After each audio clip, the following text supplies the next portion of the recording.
اس سے پہلے سورہ بقرہ کی آیت کریمہ کا ایک حصہ بیان کیا گیا، وہ حصہ یہ تھا وَمِمَّا رَزَقْنَاهُمْ يُنْفِقُونَ۔ آگے اللہ تبارک و تعالیٰ متقیوں کی، جو متقی ہیں پرہیزگار ہیں، ان کی اللہ تبارک و تعالیٰ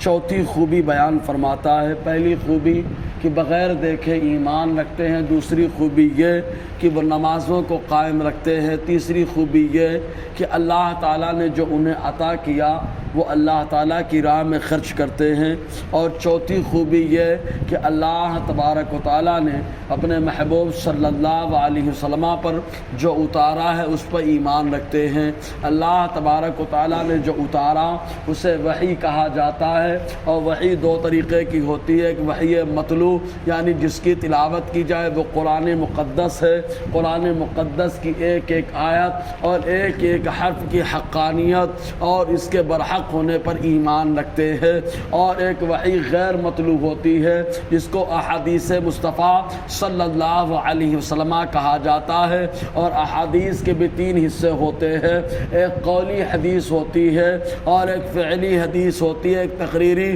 قولی حدیث یہ کہ حضور صلی اللہ علیہ وسلم نے جو فرما دیا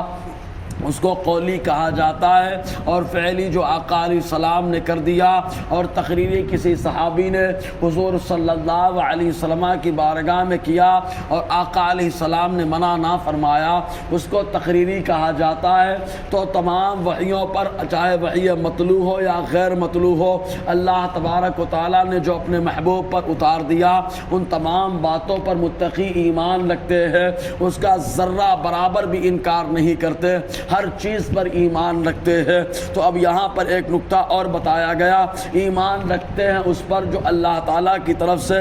محبوب آپ کی طرف اتارا گیا، تو انزلہ کہا گیا، یہاں نزلہ نہیں کہا گیا، اس لیے کہ اتارنا دو طرح سے قرآن کا ہوا، ایک یہ کہ آسمان دنیا پر لوح محفوظ سے آنا، اور دوسرے لوح محفوظ سے آسمان دنیا سے زمین پر رفتہ رفتہ تقریباً 23 سال کی مدت میں آنا۔ تو یہاں پر اکٹھا مراد نہیں ہے بلکہ تھوڑا تھوڑا اترنا مراد ہے، کہ تھوڑا تھوڑا اتارا گیا۔ تو آدمی کے سامنے جب تھوڑی تھوڑی باتیں آتی ہیں تو عام طور سے انسان کی طبیعت، بات میں اگر کوئی چیز بتائی جائے تو انسان کی طبیعت ایک وہ وقت آتا ہے کہ گھبراہٹ کا شکار ہو جاتی ہے کہ یہاں پر بھی ایسا معاملہ ہے، یہاں پر بھی ایسا معاملہ ہے۔ تو اللہ تبارک و تعالیٰ فرماتا ہے جہاں انسان کی طبیعت گھبراہٹ کا شکار ہوتی ہے، وہاں پر جو متقی پرہیزگار ہوتے ہیں وہ تھوڑی تھوڑی آیتیں آ رہی ہیں، ایک ایک دو دو مسئلے بیان کیے جا رہے ہیں، لیکن ان تمام باتوں پر وہ ایمان رکھتے ہیں،